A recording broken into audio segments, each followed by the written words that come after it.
aí, galera, beleza? Como é que vocês estão? Meus amigos, o vídeo de hoje tá aqui em 6 partes e mais uma vez, não é proposital, vamos ter que falar do governo que acabou, porque agora tem gente da esquerda falando isso exatamente com estas palavras. Pra mim, parece que o governo já acabou, mas a gente vai chegar lá. Quero começar com aquelas notícias que valem um faz o L. Algumas coisas aconteceram nas últimas horas, nos últimos dias, ganharam os noticiários, pra depois, aquela imagem ali do Lula com o William Bonner não é à toa. A Globo não postou um editorial em nome do veículo de comunicação, falando que o cenário atual, até de desemprego, só não tá pior, graças ao Temer, graças à reforma trabalhista do Temer. E esse editorial foi compartilhado aí por duas pessoas muito intrigantes, ambas apoiam o Lula, cada um com seu tom diferente. E aí nesse segundo tema tem uma série de coisas que estão acontecendo no Brasil, que envolve até decisões do governo que não estão pegando muito bem na base do PT. Tem desde professores reclamando, pedindo reunião de urgência, os professores filiados ao PT, porque estão vendo que a coisa vai dar errado, o caso vai entornar. Alguma turma aí do setor de segurança pública, mais os comentários diversos, pessoas que apoiaram Lula e estão sendo perseguidas pelos petistas na rede social, enfim. Um mar de confusão que eu acho que vai gerar desgaste pro Dilma. E depois vamos falar do judiciário que ontem, rapaz, o caso de Roma voltou aos holofotes e agora a galera, a Polícia Federal mudou o entendimento. Vamos resumir. E tem mais algumas coisinhas. Aí depois vamos falar daqueles assuntos que nos mostram porque o Brasil não sai do lugar, segue acorrentado. Um assuntos internacionais que tem a ver com o Brasil, cobranças da ONU. E se der tempo, tem uma notícia diversa do Brasil, mas que não vai dar. Mas vamos lá. Isso daqui já vale aquele faz o L clássico, mas clássico mesmo. Porque esse tema aqui, sério, eu não consigo até hoje compreender como algum brasileiro em sã consciência achava que a reforma tributária do Lula ia ajudar em alguma coisa. Fazenda vai propor taxação de previdência privada em herança. O objetivo é incluir medida na regulamentação da reforma tributária. Meu Deus! Mas como assim? Lula? Não! Quem poderia imaginar, hein? Quem poderia imaginar? Nossa! Quem poderia imaginar que isso daqui iria acontecer? Que o PT iria aumentar impostos? E o engraçado é que a questão da herança é o que a pessoa trabalha a vida toda para tentar deixar alguma coisa para sua prole. Tem a ver com a família, né? Pois bem, vai ter imposto agora. Pelo menos se depender do Lula, vai. Aí, vale a pena relembrar algumas coisinhas. Kim Kataguiri, a reforma tributária foi aprovada em primeiro turno na Câmara, votei a favor, mesmo com diversos itens extremamente complicados, como todos os critérios verdes que foram pontuados. Não, mas a gente vai lutar para tirar isso do texto. Porcaria nenhuma. MBL, braço auxiliar do PT, foi durante o governo Bolsonaro, militaram juntos, seguem igual unha e carne. Aí, ó. A direita sensata. A direita civilizada. Os chucros, não, os bolsonaristas, falando, essa reforma vai dar errada. Mas não, é só porque o Lula era a favor. O Felipe Neto aqui fica... Assim, eu não sei, eu tô com pena do Felipe Neto. Governo vai trabalhar para manter taxação das campinhas no Senado, diz o ministro de Relações Institucionais.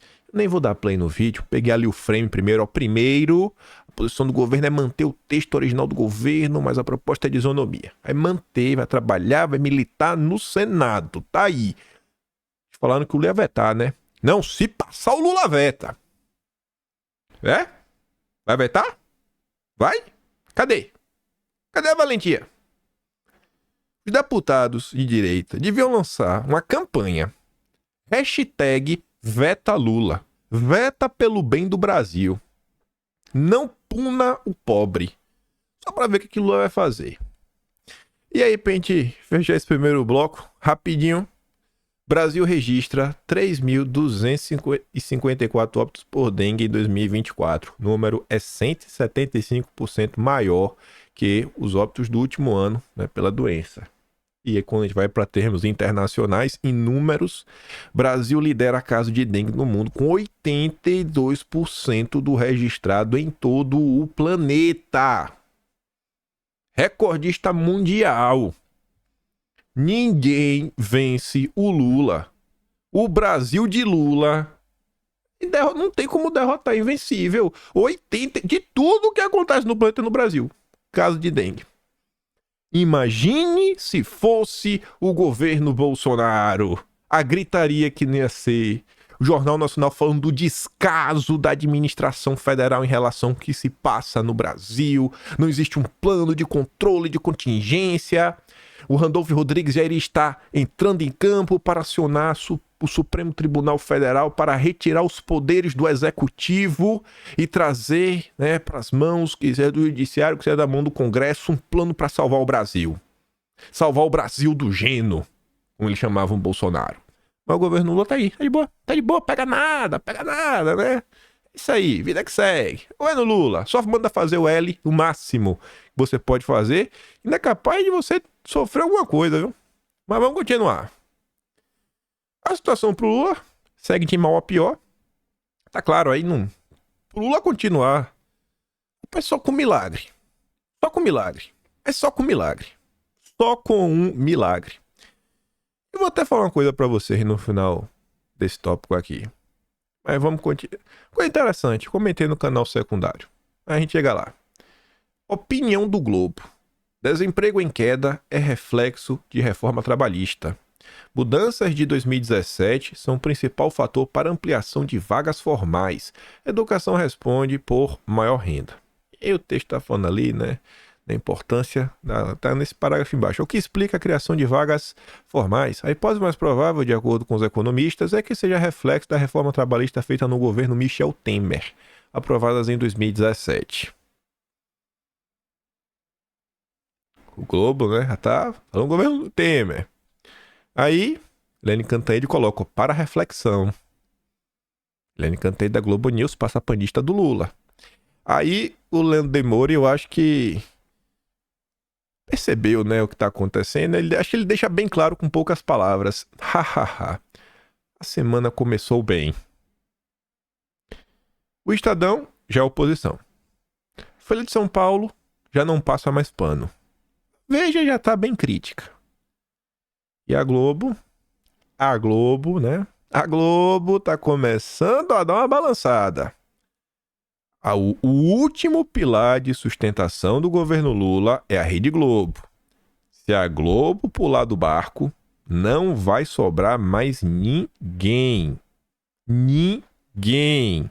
Só a militância de internet, que acho que não conta pra nada, até porque é bem pequena. Isso daqui eu também achei muito esquisito. Gente, olha só. Folha de São Paulo, jornal do consórcio. Você tá vendo ali, ó, post de distorce, reportagem, Eduardo Bolsonaro. Você lê rápido, Eduardo Bolsonaro, Trump. Aí você já pensa, né? Você leu rápido, você não leu direito, fala, meu Deus, lá vem os fact-checkers da Folha de São Paulo pra falar que alguém da direita está propagando fake news. Não. O pior que não. Eu não sei o que está acontecendo no Brasil. A gente até vê, né? O governo chegou ao fim. Mas, olha só. 2 de junho de 2024, eu acho que pela primeira vez, né? Ou algo assim, algo muito raro aconteceu na imprensa. O fact-checking da Folha de São Paulo está desmentindo uma acusação contra Eduardo Bolsonaro. Eduardo Bolsonaro é a vítima da fake news. A Folha de São Paulo está apontando uma fake news da esquerda. As coisas estão muito estranhas no Brasil.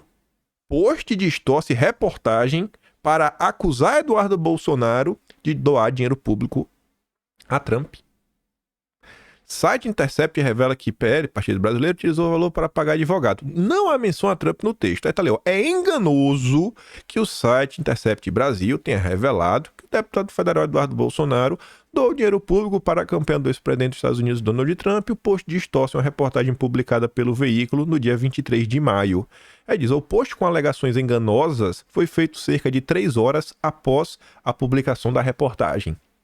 Após o Intercept publicar, o perfil de Twitter, né, de esquerda, que fez a fake news, postou 3 horas depois. Tem a matéria mais longa explicando tudo o que aconteceu, mas não fala o nome do perfil, mas achamos. Aqui está o post do Comprova, né? É enganoso que o Intercept tenha revelado que Eduardo Bolsonaro doou dinheiro público para a campanha de Donald Trump. Você vê ali que o ícone é meio azulzinho, né? Que é assim, o final. Esse aqui, ó. Pesquisas e análises, eleições. Inclusive eu sou bloqueado por esse perfil, né? O post foi apagado. Deve ser porque apontaram que é uma fake news. Então aparece ali, você não pode visualizar, porque o post foi deletado, o post não existe mais. E você vê que o post, inclusive, foi compartilhado por outras pessoas de esquerda. Ó. O portal da Intercept Brasil acaba de destruir a reputação de Eduardo Bolsonaro. Eles revelaram que o filho do mito doou 160 mil com dinheiro público dos brasileiros para a campanha de Trump. Isso não é verdade. Isso não é verdade. Isso não é verdade. E a imprensa brasileira confirmou que é uma fake news contra o filho de Bolsonaro. Será que esses fact-checkings contra a esquerda não poderiam ter começado antes? 2018, 2019, 2020, ano do governo Bolsonaro? Curioso, viu? Curioso como a maré pro Lula está mudando. IDF, Innovation Director, né, um perfil. Eu também tenho uma foto com o Silvio Almeida. O Silvio bloqueia judeus que perguntam sobre a inação do Ministério dos Direitos Humanos quanto ao preconceito, né? Direitos humanos seletivos no Brasil. Só funciona se for da turma. Ele coloca ali, foi bloqueado. E o Caio Blinder, que votou no Lula, fez campanha pro Lula, também valeu. Um ministro de Estado bloqueia cidadãos brasileiros? Sim. Eu também sou bloqueado. Eu nunca falei nada com o Silvio Almeida. Acho que eu nunca nem falei dele. Professores filiados ao PT pedem reunião com cúpula do partido para discutir greve. Aí tu lê a manchete e tu pensa, poxa, lá vai, né? Lá vai a turma pedir algo pro Lula. Lula, me dá uma ajuda. Antes fosse pro Lula, porque a situação é pior para ele, né? Mais de 100 apoiam um documento que diz que a Federação Proifes, que fechou acordo com o governo para encerrar a polarização, não tem legitimidade. Aí tá ali, ó, mais de 100 professores filiados ao PT enviaram a Glaze, que é presidente do partido, uma carta na qual pede a reunião com máxima urgência com a executiva nacional do partido para discutir a greve docente federal iniciada em abril. No documento enviado à Glaze, os professores afirmam que, segundo o levantamento do Comando Nacional de Greve, 58 das 63 universidades federais do país estão em greve. Também dizem que, na última rodada de assembleias, realizadas entre 20 e 24 de maio, a maioria rejeitou a proposta do governo e construiu as bases de uma contraproposta que foi protocolada junto ao Ministério da Gestão em 27 de maio. Aspas, mesmo considerando tudo isso, o governo resolveu encerrar unilateralmente as negociações com a categoria, assinando um acordo com o Proifes, uma federação que não tem a menor legitimidade sequer na sua própria base. Na carta, os professores qualificam a situação de profundamente preocupante para o futuro do governo, do partido e do movimento sindical docente. Eu acho que o que eles querem falar com o futuro do governo, o futuro do Lula e do partido é isso daqui, ó. Olha essa foto. Esse portal aqui, já até comentei. Eu já apareci nesse portal. Eles pegaram um tweet meu, falando lá da Petrobras. Fiquei até surpreso. É um portal... Não, é uma esquerda mais nacionalista, que não é identitária. E eles estão dando destaque ali ó, a um outdoor, que foi em alguma cidade no Brasil. Imagina, tem um outdoor numa cidade criticando o Lula. Cadê a prioridade da educação? Valorização já. Lula...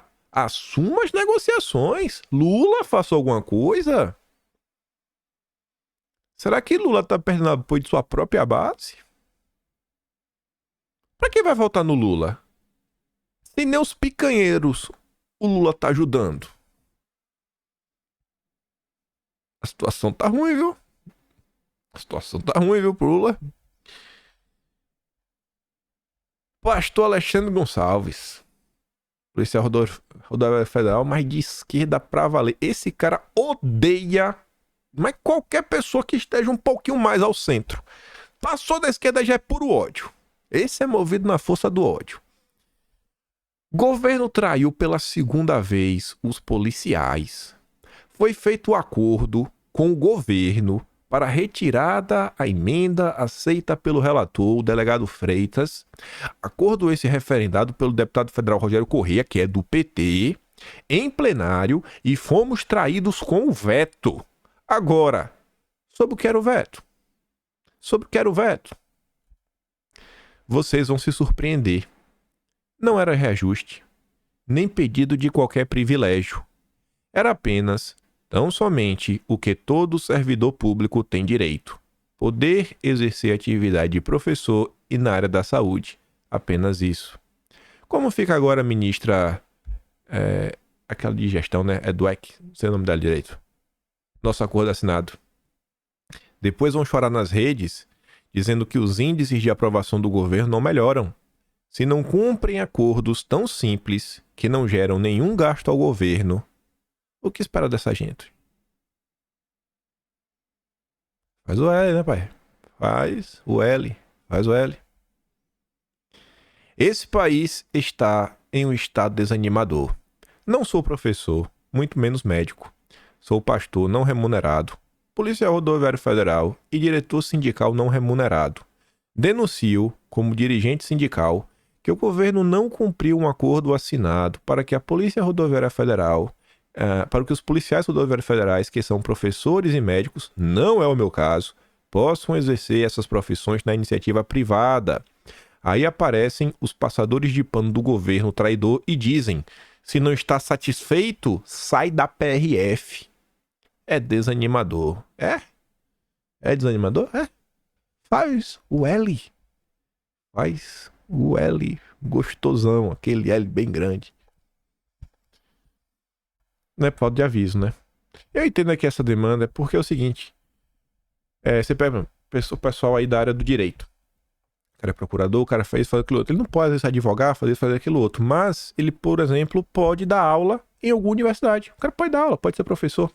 Isso é permitido. E aí os PRFs queriam poder ter esse direito também. O governo resolveu vetar. Eu não sei por quê, porque não vai nem dinheiro. Parece que é um ranço, parece que é um ódio. Né? Parece que o governo está movido pelo ódio. E esse ódio, o ódio dos sempre se vira contra eles. E depois chora, depois reclama. Cara, o Whindersson Nunes gosta da chupeta do demônio. Fez campanha pro Lula. Sempre foi oposição a Bolsonaro. Ele resolveu tecer algumas críticas aí a determinados grupos de esquerda. Aí aparece ali o Vinícius Betiol, né? Depois do chilique do cavalo caramelo, agora o Whindersson Nunes está dando chilique para defender o Neymar. É a questão da PEC da praia. Eu não me aprofundei nesse assunto. Tô vendo gente falando que as terras vão sair meio que da Marinha, vão pra União, vão pras prefeituras, pode ter algum tipo de problema. Tenho que parar pra ler com calma. Falha até o presente momento, mas tudo bem. Tá reclamando. Aí o que é que os petistas fazem? Coloca a foto. Você vê que o Whindersson Nunes tava com cara de gente comum, não tinha tatuado a própria cara ainda, né? Com a camisa da Van. Ela falou: ó, bolsonarista, viu? Vamos cancelá-lo. Aí o Whindersson Nunes diz, ó: de novo o cara da turminha. Os tweets parecem coordenados. Minha imagem sem tatuagem na cara. Quando fiz essa publi, já expliquei que devolvi o dinheiro 1000 vezes. Eu tô de olho na sua turminha. Em todas as publis, notamos um comportamento estranho, viu, moço? Aí o Léo Maranhão, que tem uma foto com o Bolsonaro no perfil, postou ali um print, ó, da militância raiz. Que o Betiol tá lá, ó. Que meio bonito, rapaz. Ele, o mais bonito é o Thiago dos Reis. Sorriso Mentex. Mas enfim, aí o cara botou o gabinete do ódio. Aí o Whindersson compartilhou e diz, ó: aí eu mostro o que bolsonarista me manda, agora que fui ver. Eles me chamam de direitista, mas vou guardar o print. Não tem como o PT dar certo. É impossível. Eles destroem as pessoas. Eles não conseguem conviver com ninguém. Simplesmente, gente, é impossível. É simplesmente impossível. Aí, diante disso, como eu disse, ipsiliteris. Eita. Não é só a direita que diz que o governo acabou. Você vê ali, ó. Neil Thomas. Vez outro escreve na Folha de São Paulo. Tenho para mim que o governo Lula já acabou. Acho difícil que ele seja derrubado, mas o projeto original de Lula 3, que era inviável por questões internas e externas, fracassou como era previsível. Desde Dilma 1, a gente não tem um governo que consiga chegar até a metade. E ele tem um ponto, viu? Eu fiquei refletindo sobre isso. Dilma abandonou sua nova matriz econômica em abril de 2013. Pressionada pela inflação no tomate, abandonou a política monetária e fez os juros subirem. Dilma II foi um governo aécio que acabou na metade.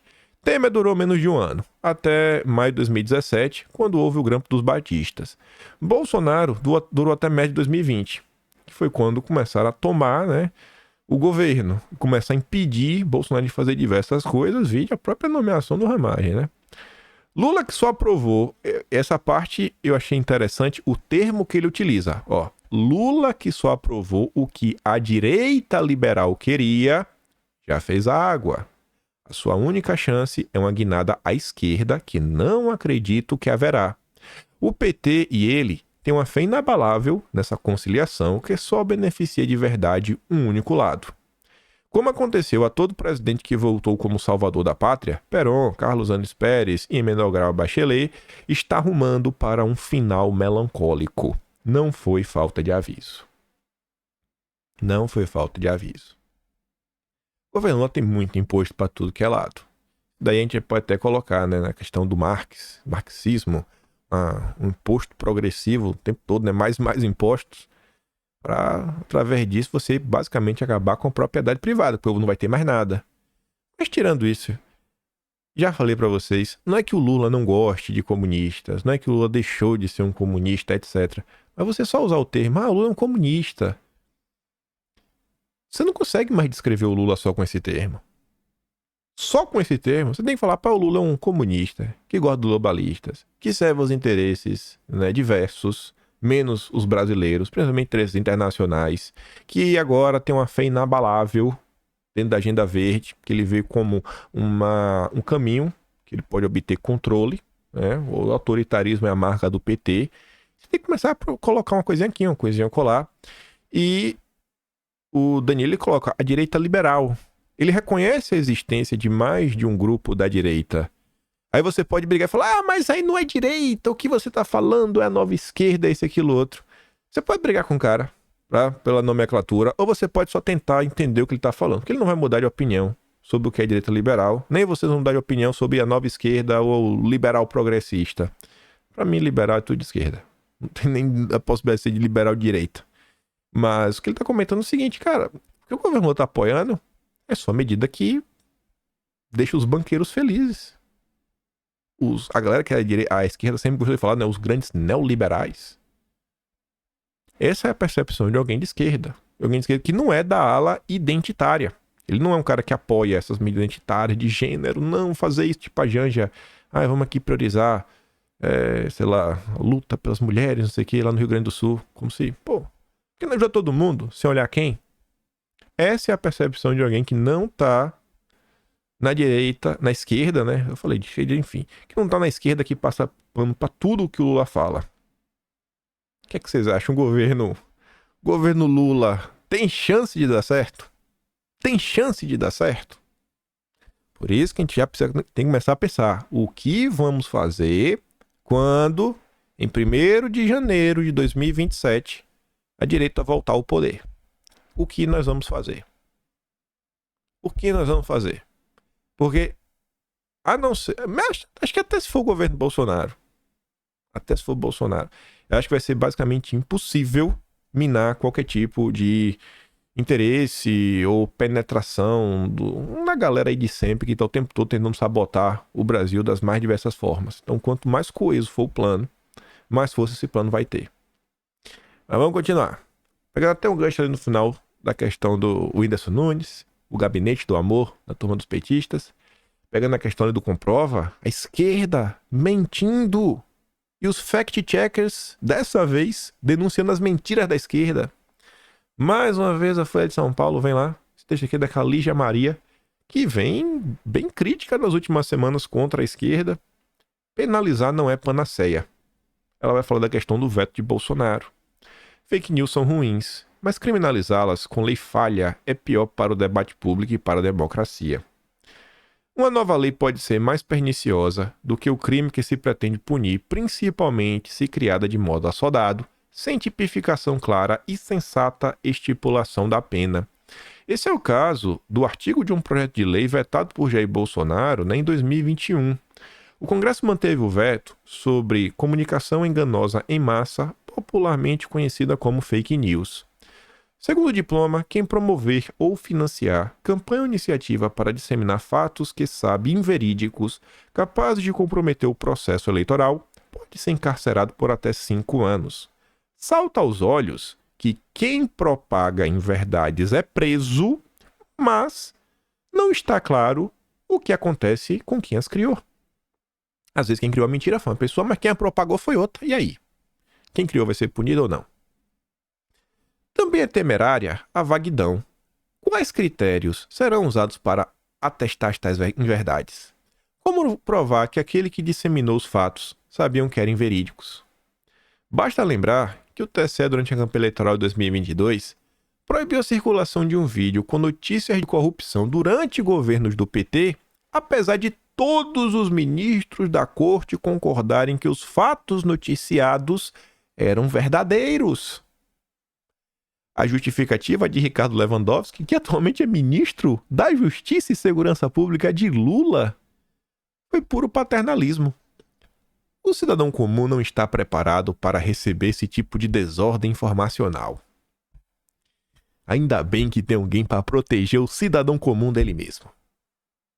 É o judiciário se arvorando a interpretar textos pelos cidadãos. Um descalabro que gera dúvidas sobre a capacidade da justiça de proteger o pleito sem infringir direitos individuais. Apoiadores do artigo, até jornalistas, afirmaram que os parlamentares a favor do veto apoiam fake news. Uma relação que perverte a lógica só para sinalizar virtude e incitar polarização. Usar desinformação contra a desinformação é um disparate. Ora, opor-se a uma lei não significa necessariamente apoiar o objeto que ela visa combater. Pode-se vetá-la apenas por ser uma lei falha, que precisa de reformulação. Então, por favor, menos santimônia e mais sensatez, menos punitivismo e mais política pública. O debate público e a democracia agradecem. Aí, o Diego Schelp, que era da Jovem Pan, está escrevendo no Estadão, escreveu um texto que ele teve que criticar Bolsonaro também, né? Ele não se dá satisfeito só de apontar os erros do Lula, né? E o pior, que para criticar Bolsonaro, ele inventa fake news. Mas tudo bem, Lula estava errado em querer criminalizar fake news que favorecem Bolsonaro. Favorece Bolsonaro, né? Pronto, já começa na manchete. A divulgação de notícias fraudulentas favoreceu a estratégia de campanha de Bolsonaro nas últimas 2 eleições. Por quê? Por quê? Por que favoreceu de Bolsonaro? Por quê? Se até apoiadores de Bolsonaro que falaram a verdade foram punidos. Já o Janones, o que aconteceu com o Janones? 2018. Os disparos em massa. Que disparos? Que nem um único print para mostrar foi apresentado na ação do TSE. Criticada pelos próprios ministros. Mais um daqueles textos padrões, onde é feita uma acusação e o jornalista não se dá o trabalho de pontuar um único caso específico. Assim, cara, aponta um caso, só um único caso específico. Ó, aconteceu isso aqui. Já seria bem bacana. Bem bacana. Enfim, Bolsonaro se elegeu com ajuda de fake news. Com base no quê? E outra. O editorial do Estadão, comentando sobre esse tema, apontou uma pesquisa feita por Oxford. Com essa universidade? Ele deveria conhecer, que é o jornal que ele trabalha. Falando que são pouquíssimos, né, e carecem de estudos científicos que provem que fake news pode interferir na eleição. Mas o Diego Schelp, ele não lê os editoriais do veículo onde ele mesmo trabalha. Mas enfim, que se espalham como fogo em palha nas redes sociais, território por excelência da comunicação bolsonarista. É porque, não sei se você percebeu, cara, não existe espaço para bolsonaristas em nenhum outro lugar. Se você não é de esquerda, você não tem espaço no Estadão, você não tem espaço na Globo, você não tem espaço na Folha, você não tem espaço no... Você não tem espaço em lugar nenhum. Nenhum. E vocês acham isso normal. Vocês acham normal que só exista um viés político em toda a imprensa. E Bolsonaro governou espraiando fake news. Quando tomar o negócio, que acho que o tempo passou e mostrou que o Bolsonaro estava certo, contra as caixinhas que não pode falar delas, contra adversários, contra tudo que fosse. Tá bom. Em 2021, ele vetou a inclusão de um artigo no Código Penal que tipificava a comunicação enganosa em massa durante as eleições como um crime que poderia ser punido com 1 a 5 anos de reclusão e multa. A novidade havia sido incluída no pacote de dispositivos para proteger o Estado Democrático de Direito em substituição à Lei de Segurança Nacional, que foi revogada na mesma ocasião. Parecia, com razão, que Bolsonaro estava agindo em causa própria. Na semana passada, depois de muita enrolação, finalmente o Congresso analisou esse veto, entre outros. Bolsonaro entrou em cena para convencer parlamentares a mantê-lo. O governo Lula, por sua vez, orientou pela derrubada, ou seja, a favor de criminalizar a disseminação de fatos inverídicos que pudessem comprometer a rigidez do processo eleitoral. Como dizia o trecho cortado, venceu a posição de Bolsonaro, perdeu a de Lula. A manutenção do veto à criminalização das fake news eleitorais é um alívio para muitos aliados e políticos imitadores de Bolsonaro, além de desinformadores profissionais de outras vertentes partidárias que de santas não tem nada.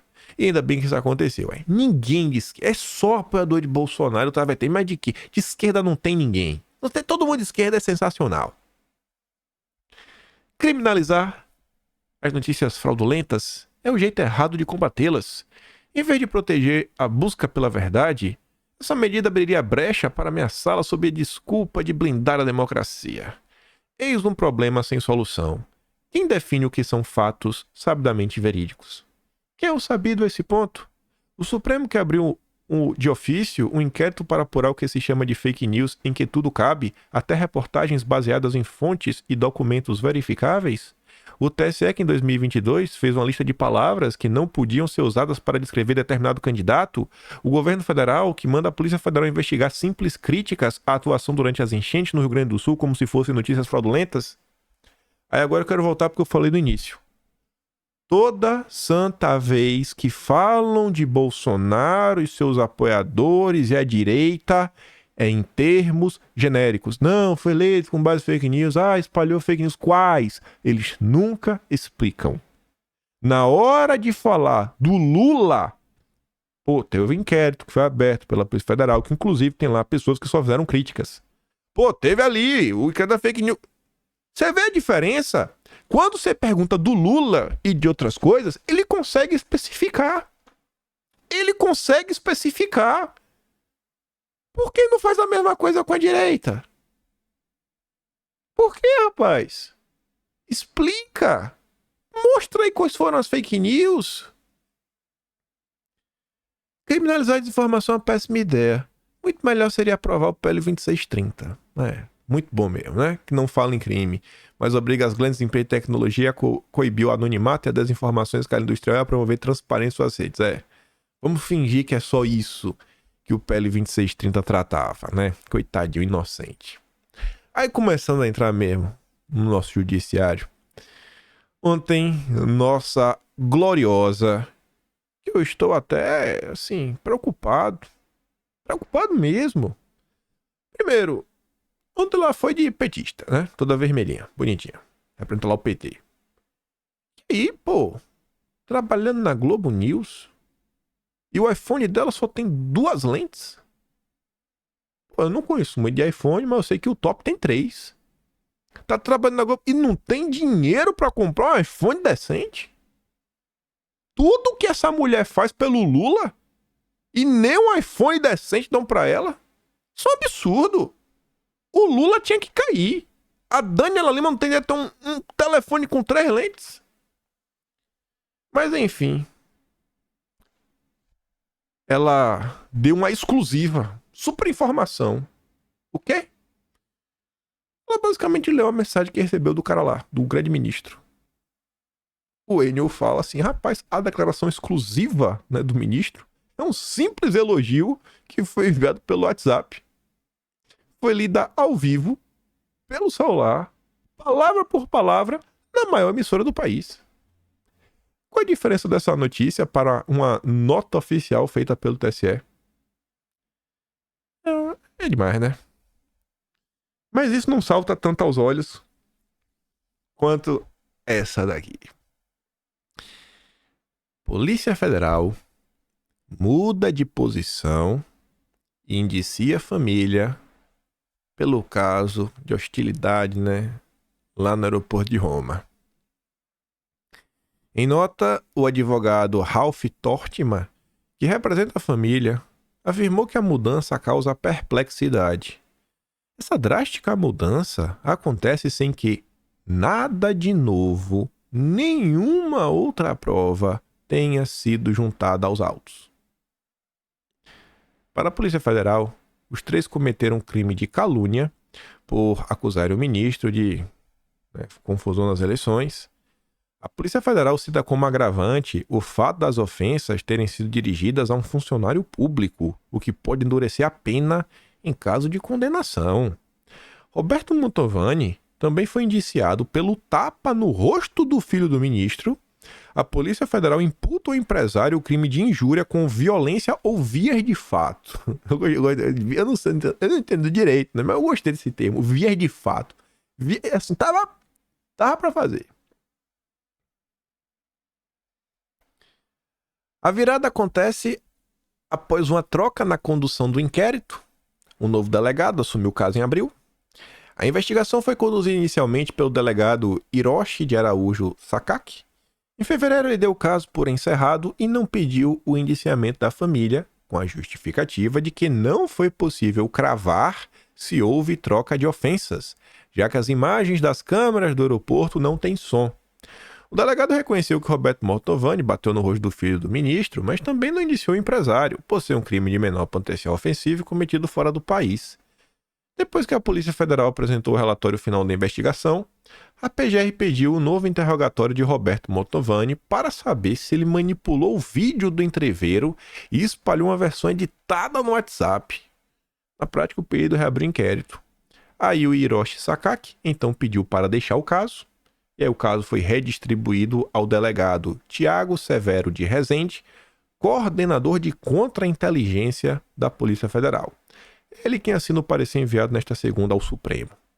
Tiago Rezende afirma que, mesmo que o áudio das filmagens não esteja disponível, todas as circunstâncias que envolvem um fato vão de encontro com a versão apresentada pelos agressores. A versão das vítimas não é contraditada em momento algum pelas imagens. Muito embora as palavras proferidas não possam ser ouvidas, nada nas imagens contradiz o que foi dito em tom uníssono pelos agredidos.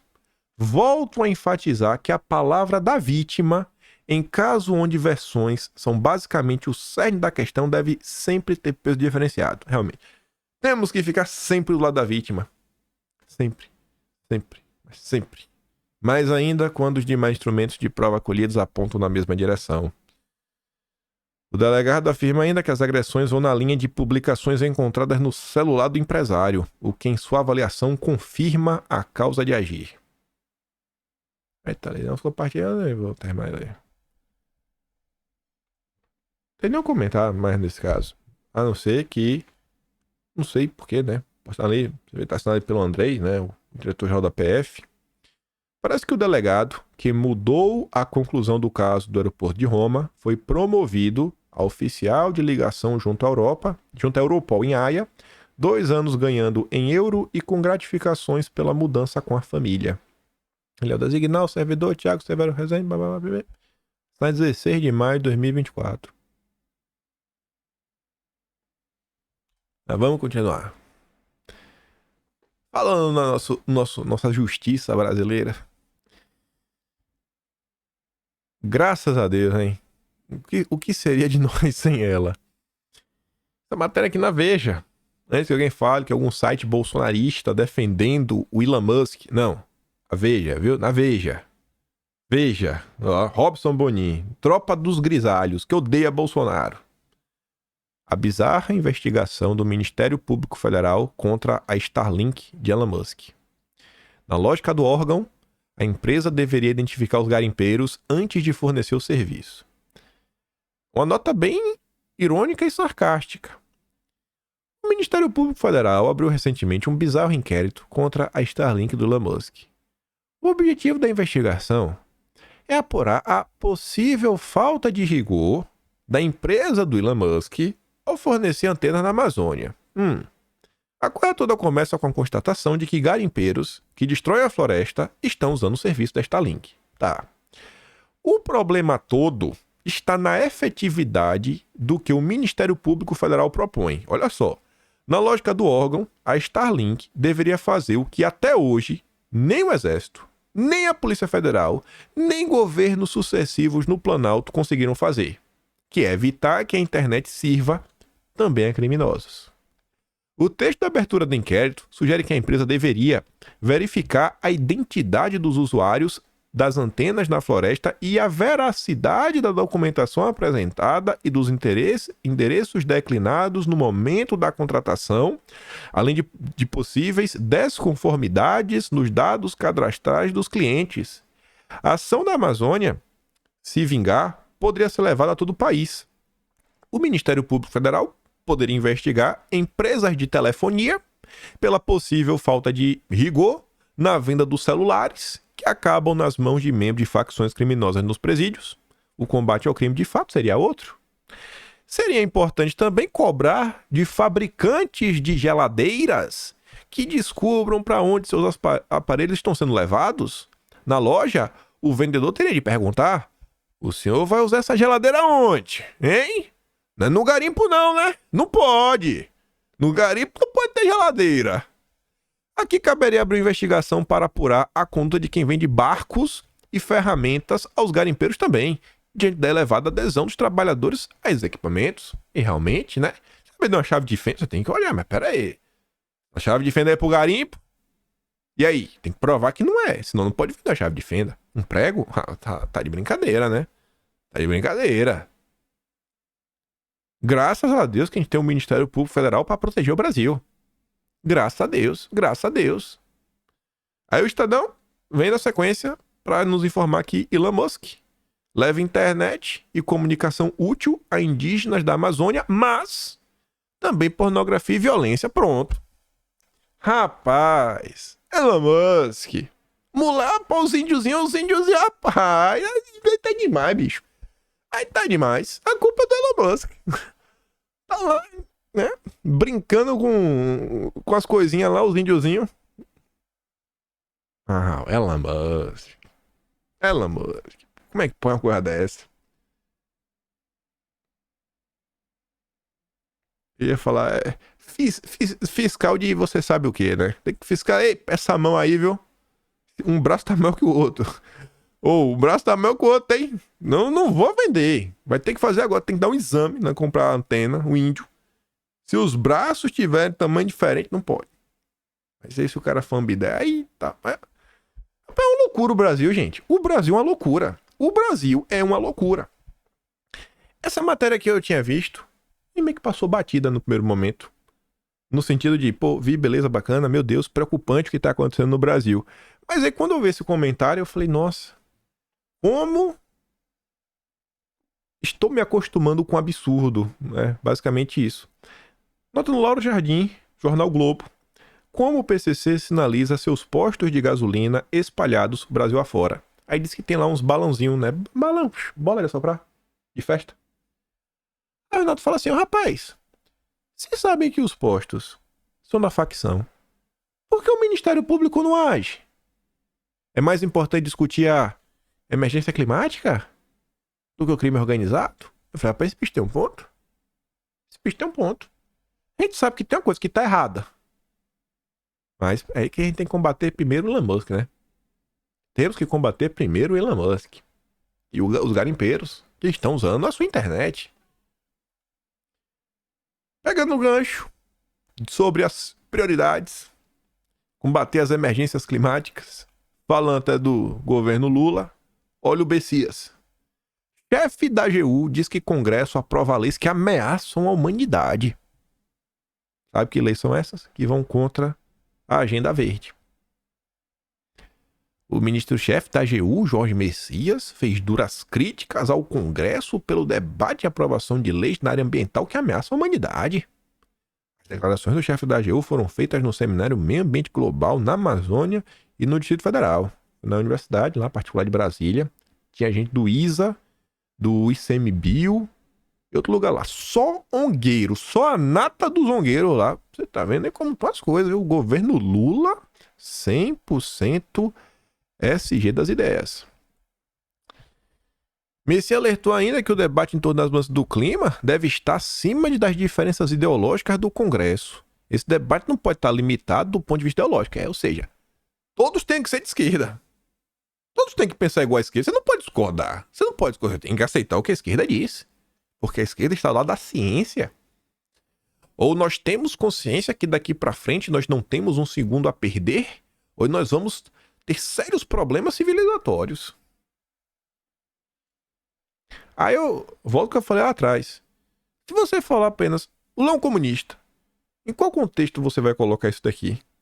Porque normalmente você não vai ter uma conexão direta entre o comunismo e a agenda SG. Você não vai ter uma correlação de causa e efeito assim que, quando você pergunta pro cara, me diz aí 5 coisas que um comunista faz, defende ou é. Eu não acho que entre as 5 primeiras coisas o cara fala que o comunista ele é um aficionado aí na agenda verde. Eu acho que não. Veja como virou pauta central do governo Lula. Por quê? Porque dá poderes. Poderes de controle dentro da sociedade. O que mais que o petista pode querer? Derramamento de óleo na foz do Amazonas contaminaria Amapá e outros países, diz estudo. Aí você entende por que a Petrobras segue sendo sabotada e a margem equatorial não sai do papel. Você vê como é que pensa a cúpula do PT, aí você entende. Mônica Bergamo é quase da cúpula do PT, é a maior petista da Folha de São Paulo. Nossa Moniquinha coloca, uma grande matéria, um estudo que só ocorreu graças ao Greenpeace. Olha que coincidência. Que diz que uma expedição científica apoiada pelo Greenpeace identificou que um eventual derramamento de óleo na foz do Amazonas teria o potencial de contaminar centenas de quilômetros mar afora, podendo atingir as costas do Amapá, da Guiana Francesa, do Suriname e da Guiana. Ainda bem que um derramamento de óleo lá na Guiana não ia chegar no Brasil, né? Só do Brasil que já a corrente no Brasil é diferente. Meu Deus do céu, bicho. É impossível. Será que vai ser impossível tirar esse país do buraco? O estudo, ainda inédito, foi conduzido pelo Instituto de Pesquisas Científicas e Tecnológicas do Estado do Amapá, IEPA, a bordo do veleiro Witness, que pertence ao Greenpeace Brasil. A exploração de petróleo na margem equatorial é almejada pela Petrobras e definida há anos pela nova presidente estatal, a Magna Chambriard. O setor petroleiro sustenta que a atividade é fundamental para manter a produção brasileira de petróleo após o esgotamento do pré-sal. A iniciativa, por outro lado, enfrenta a resistência da área ambiental do governo, que já negou licenças para a perfuração de poços no Amapá e no Maranhão. E esse ponto aqui não tinha entrado na minha mente, viu? Eu comecei a dar uma olhada sobre isso. As reservas de petróleo do Brasil, elas não são infinitas, né? Na hora, o pré-sal meio que vai acabar. E aí? Vamos ficar sem? Porque não vai precisar de petróleo no futuro, né? Assim, é uma situação muito séria. Muito mais do que só ganhar dinheiro no primeiro momento, né? Aumentar o lucro. No segundo momento, tem a questão de ter uma reserva. Esse é o governo Lula, gente. Questões estruturais que seguem sendo relevadas a segundo plano, não ganham muita atenção. Na contramão do Congresso, governo Lula chama MST para planejar a safra. O executivo nomeou a própria agremiação da MST para entregar um grupo de entidades convocadas para elaborar o Plano Safra da Agricultura Familiar, o PRONAF, 2024-2025, que deverá disponibilizar mais de 70 bilhões de reais para pequenos agricultores. Para justificar a inclusão do Sem Terra e de entidades ligadas a eles no grupo, que vai formatar as políticas de auxílio à agricultura familiar, o Ministério do Desenvolvimento Agrário apontou genericamente para a relevância das organizações representativas do setor e para uma política nacional de abastecimento que enfrente a volatilidade de preços e mitigue fatores como a insegurança alimentar. Que justificativa, viu, para incluir MST? Tão criativos, pelo menos. Tô ficando mais criativos. Aí, na mesma linha, falando de agro ainda, ministro da Agricultura do Lula. Ali foi o desenvolvimento agrário. A Lula só desmembrou em duas pastas, né? Para dar um pro petista e um pro centrão. O Fávaro. Ministro diz que o governo vive paz com o agro, mas ainda vê fascismo em minoria ruralista. Todos aqueles que insistirem em dizer não compre de determinado produtor ou de determinado sementeiro porque ele vota no pré-natal, isso vem do fascismo. Pronto. Lembra do o fascismo antigamente, ó? Lá atrás. Ó, não compra aquele cara. Compra aquele cara não, viu? Ele vota lá no pré-natal. É fascista. Eu acho que nem tinha eleição, né? Mas é uma galera meio autoritária. Mas enfim, né? Todo mundo que eu não gosto é fascista.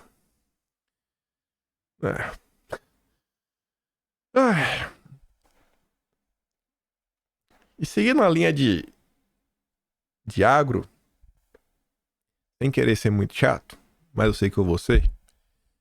Ontem, a ex-ministra da Agricultura do governo Bolsonaro, atual senadora pelo PP do Ciro Nogueira, Tereza Cristina, ela fez esse seguinte tweet. Cláudia Sheinbaum tornou-se, segundo as projeções, a primeira mulher a presidir o México. Ela deverá ter entre 58% e 60% dos votos. A campanha presidencial, que transcorreu o tempo todo sob ameaça da turma do crime, foi liderada por duas mulheres. O segundo lugar é da senadora Xochitl Gálvez, da coalizão de oposição. Sheinbaum, ex-prefeita da Cidade do México, é respeitada também por sua carreira acadêmica na área de engenharia do meio ambiente e energia. Em seu primeiro discurso, olha agora, ela louvou o papel das mulheres na história e na sociedade mexicana. Bons ventos para a América. Antes de comentar sobre a Tereza Cristina, Gustavo Petro, né? Ex-guerrilheiro, atual presidente da Colômbia, aliado do Lula. Tá ali a postagem original, tradução do Google. Cláudia ajudou o M19 no México, grupo, né, que toca terror, durante os tempos clandestinos, e realmente tocava terror. Desde muito jovem, ela foi uma grande lutadora social, ou seja, esquerdista. Uma mulher de esquerda, liderando as maiores nações do mundo. Que a sua liderança nos ajude a conduzir a América Latina em direção a uma economia descarbonizada. Pelo que eu vi, essa Cláudia é 100% SG das ideias. Aí, vai pra cá. E aí? Pode reclamar ou vai estar dividindo à direita? Pode reclamar ou vai estar dividindo à direita? Eu acho que realmente tem que dividir à direita. Em subgrupos. E é de boa existir subgrupos. Não tem nenhum problema. E ver o que é que esses subgrupos, pelo menos, concordam entre si. Mas deixar claro onde cada um tá. Quando Tereza Cristina começou a militar em prol do mercado de carbono, eu lembro que na época eu trouxe vídeo e falei, ó, checa lá quem tá apanhando. Vê lá. Depois não chora. Depois não chora. Mas não vou falar que é que eu não vou dividir a direita. E o tempo vai passando, eu vou vendo assim uma votação aqui, uma votação acolá, eu fico assim, bem temerário com alguns movimentos. Você pega o presidente do partido dela, o Ciro Nogueira. Ele apresentou um projeto de lei para proibir carros a combustão no Brasil a partir de 2040. E aí muita gente questionou, porque um grande aliado dele, eu não sei se ainda está afiliado ao PP, né? Um grande aliado, hoje ele é um executivo de uma empresa de um país que vocês não gostam muito, país lá no Oriente, com uma população bem grande, que está em embate direto com os Estados Unidos. Esse país aí tem uma montadora de carro elétrico, tá vendo no Brasil, começa com B, tem a letra Y no meio, termina com a letra D. Aí o pessoal perguntou se tinha alguma relação pro Ciro Nogueira ter apresentado aquilo. O PP tá, assim, disputando com o PT do Lula qual é o partido mais SG do Brasil. Quem gosta mais de banqueiro, obviamente, é o Ciro Nogueira. Porque pra vencer o Ciro Nogueira, mas se bem que o Ciro Nogueira gosta de um banqueiro em específico. Tá ruim, viu, bicho? Mas tá ruim. Enquanto eu digo pra vocês, repito, eu acho que a galera que apoia Bolsonaro, sua grande parte, os ditos conservadores, vocês não são liberais. Eu acho que isso aqui se chama liberalismo. Ah, mas liberalismo no Brasil é diferente. Eu acho que não. Eu acho que a galera que acha isso não estudou o suficiente. Não conhece a história do liberalismo no Brasil, que vem desde 1830 e sempre foi apoiado pela chamada elite paulista. Da USP, deu alguns golpes de Estado, né? Governou toda a República Velha, mesmo quando era de Minas, mas eles estavam recomendando, né? Porque era a turma lá da USP, né? Da Lago São Francisco, a Bucha. Cara, vamos aqui pensar um pouquinho o que tá acontecendo no Brasil. Sério que a gente precisa mesmo desse rótulo. A gente realmente... É muito importante ter esse rótulo. Eu sou liberal na economia, conservador nos costumes. É muito importante ter esse rótulo. Eu acho que já não tem direita liberal. Tem direita liberal é assim, ó. Gosta de uma agenda SG, né? Eles dizem que são pró-mercado, não são comunistas, tá? Mas na agenda de costume é umas bolas fora. Mas foi o assessor que fez esse tweet. Pô. E aí? A pessoa não vai ser responsabilizada porque contratou um assessor para cuidar de suas contas que deixa a desejar? Tá ruim, bicho. Tá ruim. Tá ruim. Sério mesmo. Aí outro ponto aqui, viu?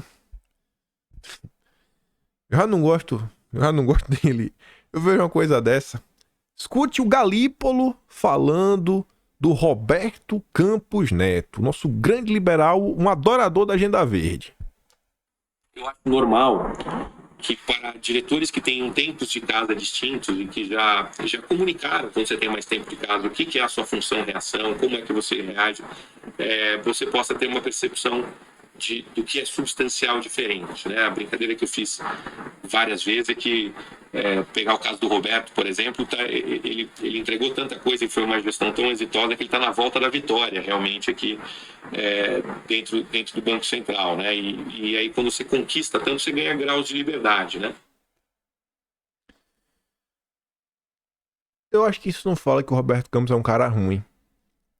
Mas sabe aquele negócio, rapaz, se a Globo tá de um lado ou todo do outro, deve ter alguma coisa, assim, em primeiro lugar, né? Nos últimos meses, Roberto Campos, lá com o G20, mostrando todo o empenho que o Banco Central tem que... O Banco Central tem um papel importante no avanço de políticas de mitigação climática. O bicho deve fazer umas paradas dessa. Não, fazer aqui um inventário de crédito de carbono no Banco Central. Não, pô, SG bacana, porreta. Ele foi no evento de SG. Sensacional aí, né? O Roberto Campos Neto. Isso já chama atenção. Aí quando você vê que o futuro presidente do Banco Central, do Lula, está elogiando o Roberto Campos, aí você fica, o que está acontecendo, né? Inclusive aí o Galipo tá com o André Esteves, né? Lado a lado, você, no mínimo, deveria se questionar. Perfeito o cara não é. Você fica, ele é a pior pessoa do mundo, tudo que ele faz é errado. Não. Mas é um olhar crítico, um olhar menos apaixonado pro que está acontecendo. Aí, vê isso daqui também. O petista, aqui já é sobre o PT. O petista de fora do governo que está em alta com a Faria Lima. Olha a Faria Lima. Nome favorito de Lula para suceder Gleisi Hoffmann na presidência do PT, o prefeito de Araraquara, Edinho Silva, tem angariado elogios entre empresários e banqueiros. Edinho passou a ser apontado como uma das vozes mais agregadoras do partido. A avaliação é que, se ele assumir o comando do PT, deve ajudar Lula a se abrir para mais diálogos. Tá pouco, né? Mas com segmentos que tem evitado como o próprio empresariado. O prefeito tem perfil conciliador e defende que o governo amplie o discurso de união para a reconstrução. Edinho tem intensificado suas reuniões com membros da Faria Lima para falar sobre as eleições municipais deste ano, os rumos do PT e do governo Lula. Como informou o Globo, o prefeito tem ganhado cada vez mais espaço no Palácio do Planalto, mesmo sem fazer parte do time de ministros de Lula. Vem cá, pessoal, de coração. Tem umas coisas que até eu já fiz no passado. Assim, a bolsa caiu. Eu tô cagando pra bolsa cada vez mais. Eu tô cagando. Sabe com que eu tô preocupado? Sabe com que eu tô preocupado? Com o pedreiro. Tem serviço pro pedreiro? Eu quero saber isso. Eu tô preocupado com o pequeno e o médio agricultor, porque o grande também tá de boa. Como é que tá a safra dele? A Goiás tá avançando? Eu tô preocupado com a manicure. Eu tô preocupado com o cara que tem uma fábrica de qualquer coisa. Fivela de cinto. Tô preocupado com esse cara. Ele tá produzindo alguma coisa. E essa galera tá produzindo algo. Eu estou preocupado com os produtivistas. Não sei nem se essa palavra existe, mas com quem produz. Ou presta algum tipo de serviço. O que é que o mercado anda fazendo? Só impõe regra. Só pode entrar no joguinho deles quem segue a cartilha. Hoje você sequer consegue listar uma bolsa na B3 se sua bolsa não segue todo o compliance, as regrinhas, inclusive no conselho da sua empresa, de minorias, isso, aquilo, outro, você não consegue listar. Não consegue. Não consegue. Qual o papel do mercado no futuro do Brasil? Qual o papel que eles querem ter no futuro do Brasil? É uma pergunta que eu queria ouvir da boca deles. Cara, o que é que vocês querem? Não, vamos ajudar a atrair. Que investimentos? Que investimentos? O que é que vocês já estão fazendo agora, nesse exato momento, para tirar o Brasil do buraco? O que vocês que têm acesso a pessoas muito ricas, você que anda de primeira classe, que já conheceram a Europa, conheceram o mundo todo, eu me sinto um felizardo. Tento olhar pro espelho e me lembrar todo dia de não reclamar, que o mundo é muito bom.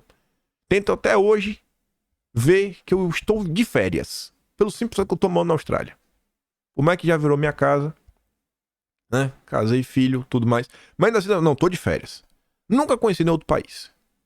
Na verdade, conheci depois a Tailândia. Porque era mais barato do que no Brasil. Já contei essa história várias vezes. Passei 10 dias na Tailândia, em hotel 5 estrelas. Eu gastei menos do que a passagem para ir no Brasil. Sem brincadeira. Eu gastei, falo o valor, a passagem da Austrália ao Brasil eram $1.500 australianos, uma passagem, seria 3 mil para mim e minha esposa, pra gente ir pra Tailândia e voltar, passar 10 dias. A gente ainda comprei um tênis, comprei um boné na época, faço o Brasil grande de novo, verde e amarelo. Aí meu cachorro comeu aquela bolinha aqui de cima, né? Eu tive o chapéu, o boné fora. Comprei uma besteira, a gente foi numa coisa, gastei $2.600 australianos. Mas aqui no Brasil, com o nome de 400, eu queria ir no Brasil. Eu consigo querendo ir, mas o clima no Brasil tá complicado. Mas qual o plano dessa galera, pô? De coração, qual o plano de vocês pra rodar o Brasil? O que é que vocês, que têm tanto poder, o que é que vocês fazem diariamente? Quais são as cobranças que vocês fazem? Junto ao governo o quê? É o que? A Febraban? A Febraban foi lá? Junto aos bancos? 21 bancos, inclusive os bancos públicos? Mais regras para conceder empréstimos? Para proteger o meio ambiente? Sabe? Qual o papel da Faria Lima no Brasil? Qual o papel da elite no Brasil, sabe? E ninguém tá preocupado com o Brasil. Ninguém. Sério, não tem ninguém nesse meio preocupado com o Brasil. Só estão preocupados, se a bolsa está subindo, se a bolsa está caindo, o preço de minhas ações, os dividendos. Cara, e o país? E o país? São pessoas que compram ternos, que é o salário anual da maioria dos brasileiros. Eu não tô aumentando, não. Gente, tem gente que compra terno aí de 20, 30 mil reais. 50 mil reais.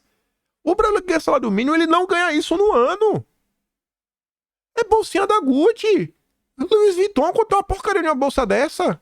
É mais de 20 mil também. O cidadão comum não consegue comprar trabalhando o ano inteiro. Aí tá aí com PT, de chamego. Ai, PT. Tô cagando pro mercado cada vez mais. Eu quero saber de quem produz. Eu quero saber do pequeno. Como é que vai fazer? Qual a proposta do mercado aí? Qual a preocupação do mercado? Por exemplo, mão de obra.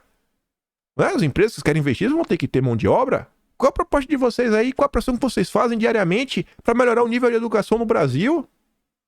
Nada! Quando aparece é financiando alguma loucura. E tá aí com o PT de mãos dadas, como estiveram durante as eleições. Eu não vejo ninguém nessa turminha preocupada no Brasil. Ninguém. Zero. Não vejo esperanças nenhuma vindo da turminha do mercado. Nenhuma, zero. Liberar outra coisa. 90% do tempo só tá preocupado com o bolso dele. O meu dinheiro, que isso? A valorização, você quer, papapá. Mas tá bom, né? Pra quem tem dinheiro no Brasil. Selic a 10,5%, ninguém acha mais que nem vai cair. Qualquer empréstimo que você pega no Brasil, as taxas são exorbitantes. Como é que a gente pode achar que é normal você pagar 3? Você compra paga 3. Compra a casa, paga 3. Compra um carro, paga 3 carros. E não sai disso. O seu dinheiro, que já é pouco, desaparece. Tudo é caro.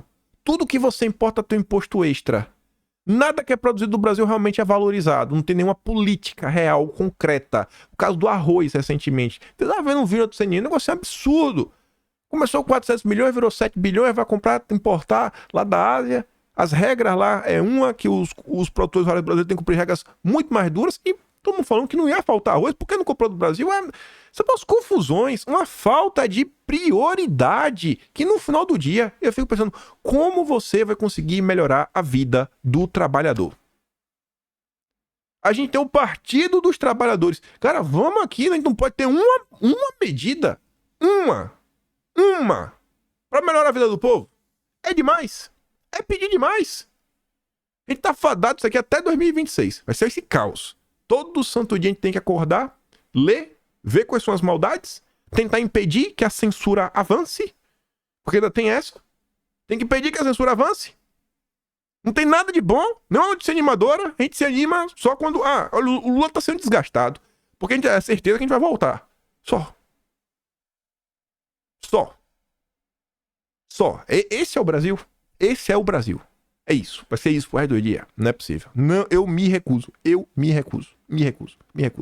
Então, o que for de informação, poder colocar. Vamos mostrar, olha, esse caminho aqui tá dando errado. Vamos pensar em outro. Eu quero poder ajudar com isso. Político eu não sou. De coração, gente. Pelo amor de Deus. Gastem a energia de vocês pensando em soluções, tentando fomentar debates um pouco mais, sabe, mais profundos nas redes sociais. Porque é desesperador olhar pro Brasil. E eu sei que a gente se acostuma com essa porcaria. A gente se acostuma com as coisas darem errado. A gente não pode deixar se acostumar com as coisas darem errado. Não é possível que o Brasil vá viver pra frente dando errado. Nenhum país ele é imutável, imóvel. Países que no passado estavam na maior pendenga. O tempo foi passando, melhoraram. Tanto os tigres asiáticos, a própria comunada.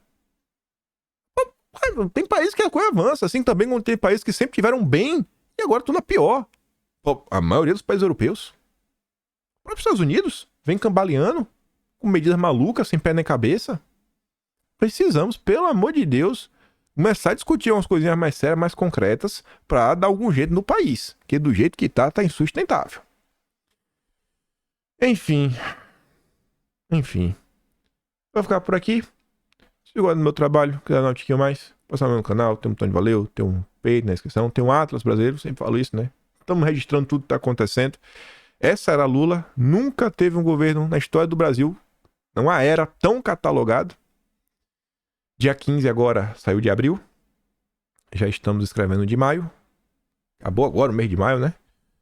E deixa aquele grande beijo, compartilhe o vídeo, volta amanhã e deixa aquele grande beijo, abraço, tamo juntos, valeu meus amigos, fui!